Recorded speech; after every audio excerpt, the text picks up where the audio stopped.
Un accompagnement à 100% pour les femmes victimes de violences conjugales. Voilà la vocation de ce primo-accueil installé depuis peu 6 rue des Remparts à Hyères.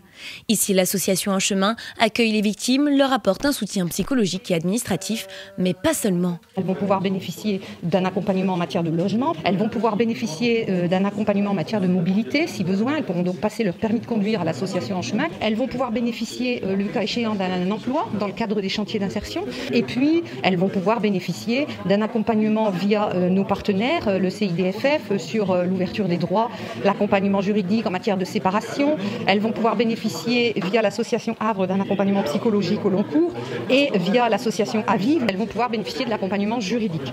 Une première dans le département, une volonté de la préfecture de simplifier le schéma pour ces femmes dont le parcours est bien souvent semé d'embûches. On s'est rendu compte en fait, dans le cadre de toutes les réunions qu'on fait, réunions techniques aussi avec tous les partenaires, que quand on est une femme victime de violence conjugale, on a quand même un parcours qui n'est pas évident, puisque vous n'avez pas trouvé le juriste, le travailleur social, le psychologue dans le même endroit. Vous n'allez pas trouver les solutions qui vont vous permettre de gérer, par exemple, de l'hébergement d'urgence au même endroit.